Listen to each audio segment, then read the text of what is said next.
ஓம்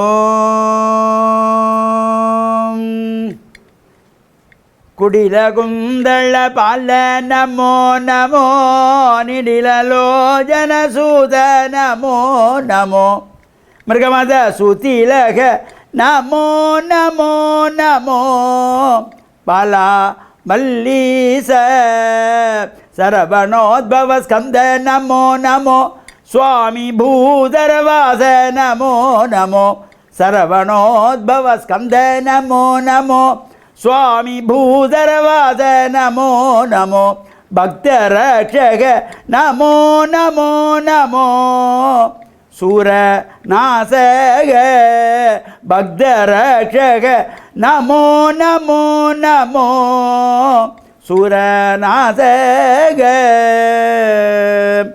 ஓம் நமச்சிவாய. மேன்மைகள் சைவ நீதி விளங்குக உலகமெல்லாம். நோயற்ற வாழ்வே குறைவற்ற செல்வம். அந்த நோய் நொடி இல்லாத வாழ்வு இந்த உலக மக்கள் எல்லோரும் வாழ வேண்டும் என்று கலியுகத்தின் காந்தமல ஜோதியாகிய சபரிமலை சுவாமி ஐயப்பனுடைய திருவடிகளையும் அலங்கார கந்தனாம் நல்லூர் கந்தனுடைய திருவடிகளையும் சிறந்தாழ்த்தி டான் தமிழொலி ஓம் தொலைக்காட்சி நேயர்கள் அனைவருக்கும் சர்வதேச இந்து மத குறிப்பீடம் அகில இலங்கை சபரிமலை ஸ்ரீ சாஸ்தாபீடத்தின் சார்பில் இனிய வணக்கங்களும் நல்லாசிகளும். என்றும் மங்களகரமான விஸ்வாவசு வருஷம் ஆடி மாதம் 30ஆம் நாள் 15/8/2025 வெள்ளிக்கிழமை. இன்று ஆடி மாதத்தினுடைய வெள்ளிக்கிழமை. இந்த ஆடி வெள்ளி ஒரு தனித்துவமான சிறப்பு கொண்டது. இந்த ஆடி மாதமே ஒரு தெய்வீகமான மாதமாக பல்வேறு அம்பாள் ஆலயங்களில் சிறப்பான பூஜைகள் வழிபாடுகள் கொளுத்திகள் என்பன சிறப்பு. ஆடி மாதத்திலே வருகின்ற செவ்வாய்க்கிழமைகள் எல்லாம் ஒரு தனித்துவம். ஆடி செவ்வாய், வெள்ளிக்கிழமைகள் ஆடி வெள்ளி. அதே போல் நாளைய தினம் கார்த்திகை நட்சத்திரம், ஆடி கிருத்திகை, ஆடி மாதத்து கார்த்திகை நட்சத்திரம். இவ்வாறு பல சிறப்புகளோடு கூடியது இன்று இந்த ஆடி வெள்ளிக்கிழமை. பல்வேறு ஆலயங்களிலே சிறப்பான பூஜைகள் வழிபாடுகள் அபிஷேகங்கள் உற்சவங்கள் எல்லாம் நடைபெறும். இவ்வாறு இந்த சிறப்பான நாட்களிலே நாம் ஆலய வழிபாடுகள் செய்ய வேண்டும். இந்த வழிபாட்டுக்கு செல்லுகின்ற பொழுது ஆசார சீராக செல்ல வேண்டும். அது மட்டுமல்ல, சமய கலாச்சார உடைகளோடு நாம் இந்த இறை வழிபாட்டுக்கு ஆலயங்களுக்கு செல்ல வேண்டும். இப்பொழுதெல்லாம் பல இடங்களிலும் இந்த நாகரீக உடைகள் மட்டுமல்ல, வீட்டிலே உடுத்துகின்ற உடைகள், வீட்டிலே சாதாரணமாக உறங்குவதற்கு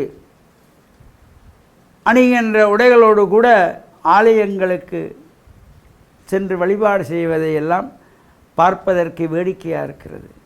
ஆலயம் என்பது ஆன்மாக்கள் இறைவனோடு லயப்படுகின்ற இடம். சகலயம் ஆலயம். அங்கு செல்லுகின்ற பொழுது நாம் தூய்மையாக இருக்க வேண்டும்.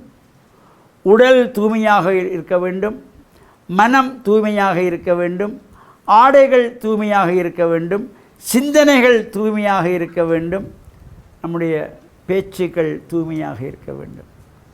அவ்வாறு செல்லுகின்ற பொழுதுதான் இறைவனுடைய பூரணமான திருவுள் நமக்கு கிடைக்கும். ஆள் பாதி ஆடை பாதி. எனவே நாம் ஒரு பாடசாலைக்கு செல்லுகின்ற பொழுது, ஒரு கல்லூரிக்கு செல்லுகின்ற பொழுது, நாம் வீட்டிலே உடுத்துகின்ற உடைகளை அல்லது நாகரிக உடைகளை உடுத்தி கொண்டு நாம் சென்று அங்கே பாடம் கற்க முடியுமா? உள்ளே எடுப்பார்களா? அனுமதிப்பார்களா? இல்லை. இன்னும் ஒரு பாடசாலைக்குரிய சீருடையை இன்னும் ஒரு பாடசாலை கூட உடுத்தி போக முடியாது. அந்தந்த பாடசாலைக்கென்று ஒரு சீருடை, அந்தந்த கல்லூரிக்கென்று ஒரு சீருடை, அந்தந்த அலுவலகத்துக்கென்று ஒரு சீருடை, இவ்வாறு இருக்கும். அந்த சீருடைகள் போல ஆலய வழிபாடு என்றால் நமது சமய கலாச்சார உடைகள், ஆண்கள் வெள்ளை வேட்டி சால்வை அணிந்து செல்ல வேண்டும். வேட்டி அணிந்து செல்ல வேண்டும் என்பதற்காக சிகப்பு வேட்டி, பச்சை வேட்டி, கருப்பு வேட்டி, நீல வேட்டி என்று அவரவர் இஷ்டத்துக்கெல்லாம் இப்பொழுது அணிகின்ற ஒரு வழக்கம். இந்த காவி உடைகள், மஞ்சள் உடைகள், காவி வேஷ்டிகள் யார் கட்டுவது? இல்லற வாழ்வை துறந்தவர்கள், இல்லற வாழ்வு வேண்டாம் என்கின்றவர்கள், இல்லறத்தை ஒதுக்குகின்றவர்கள், துறவரத்தை நாடுகின்றவர்கள், சந்நியாசத்தை நோக்கி செல்லுகின்றவர்கள் தான் இந்த காவி உடுத்துவது, மஞ்சள் உடுத்துவது, சிகப்பு உடுக்குவது. இது இப்போ 10 வயசு பையனும் மஞ்சள் வேட்டி சிகப்பு சால்வை என்று எல்லோரும் ஒரு விளையாட்டாக இதையெல்லாம் நாம் கவனத்தில் கொள்ள வேண்டும்.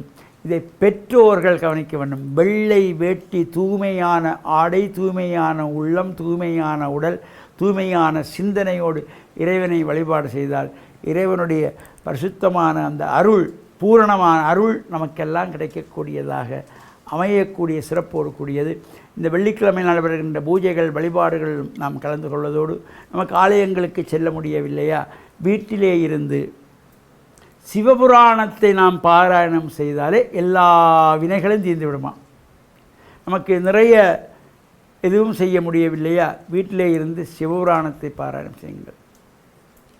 அவ்வாறு இந்த சிவபுராணத்தை இயற்றிய மணிவாசக பெருமான் அழகாக சொல்வார், ஏன் அந்த சிவபுராணத்தை பாடினேன் என்று. சிந்தை மகிழ சிவபுராணம் தன்னை பாடினேன் என்பார். அது பாடுவதனால என்ன பயன்? முந்தை வினை முழுதும் ஓய உரைப்பன் யான். போன ஜென்மத்தில் செய்த வினைகள் கூட நீங்கக்கூடிய சக்தி சிவபுராணத்துக்குண்டு. எல்லோரும் சிவபுராணத்தை பாராயணம் செய்யுங்கள்.